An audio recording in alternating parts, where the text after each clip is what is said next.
Selamat siang untuk kita semua. Perkenalkan, nama saya Victorius Benyamin Bakde, NIM 220410017. Saya akan mempresentasikan materi tentang perencanaan sumber daya manusia, di mana untuk memenuhi tugas mata kuliah manajemen sumber daya manusia. Saya mahasiswa Universitas Flores, program studi manajemen. Berikut saya sampaikan slide-slide saya. Pertama, tentang pengertian perencanaan sumber daya manusia. Perencanaan sumber daya manusia merupakan salah satu aktivitas penting dalam manajemen sumber daya manusia. Aktivitas ini penting karena berperan dalam proses perencanaan strategis sumber daya manusia di dalam organisasi. Organisasi perlu melakukan perencanaan sumber daya manusia guna mengetahui kebutuhan jumlah pekerjaan, demand, guna mencapai tujuan organisasi yang disesuaikan dengan jumlah penawaran tenaga kerja atau supply.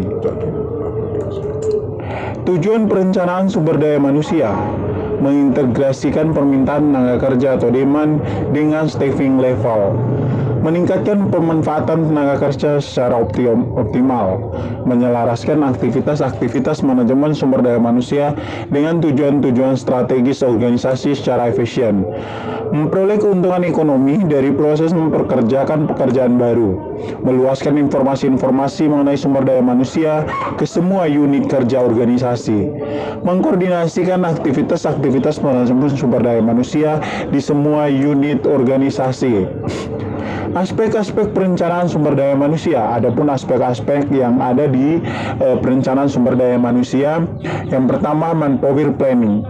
Manpower planning merupakan perencanaan tenaga kerja secara menyeluruh pada manajemen sumber daya manusia. Dua, manpower programming merupakan perencanaan tenaga kerja yang bersifat detail dan merupakan implementasi dari manpower planning. Tahapan dalam perencanaan sumber daya manusia. Adapun tahapan-tahapan dalam perencanaan sumber daya manusia yaitu peramalan, permintaan, dan ketersediaan tenaga kerja.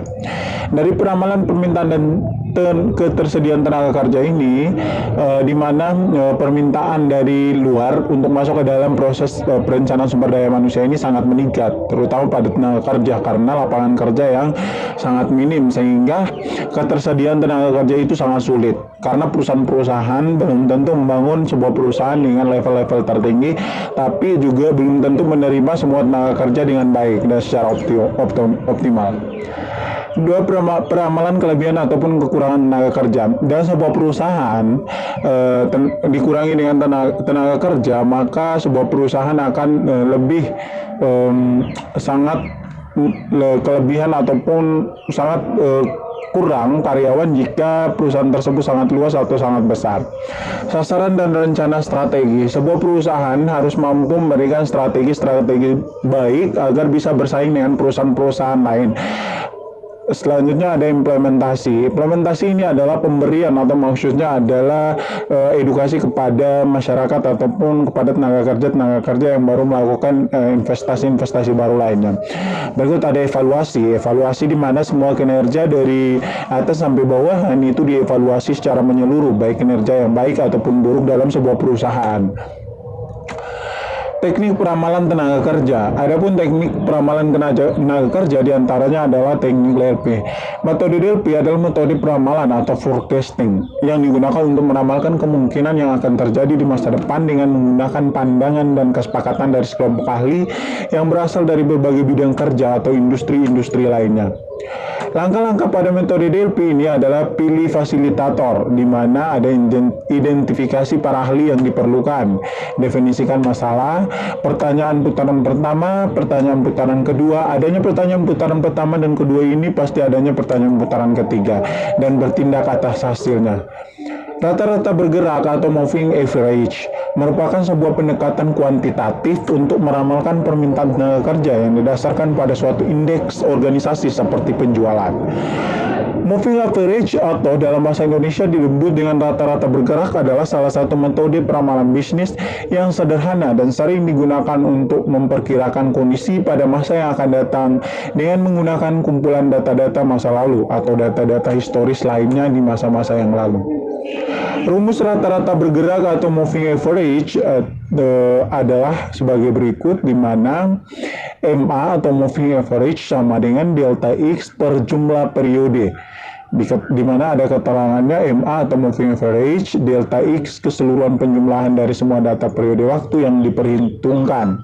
Jumlah periode atau jumlah periode rata-rata bergerak atau dapat ditulis dengan moving average sama dengan N1 tambah N2 tambah N3 dan seterusnya per N. Keterangan manajemen MA atau moving average. N1 biasa disebut dengan data periode pertama, N2 juga disebut dengan periode kedua, N3 bisa disebut dengan periode ketiga dan seterusnya. N itu merupakan jumlah periode rata-rata bergerak dari sebuah perusahaan.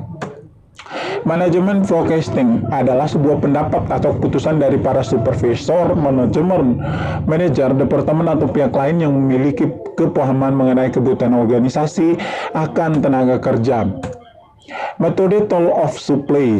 Analisis toll of supply meliputi beberapa hal, yakni 1. Tabel staffing, Markov analysis, rencana suksesi, bagan penempatan, skill inventories, dan lain-lain. Sekian dan terima kasih atas penyampaian materi saya. Selamat pagi.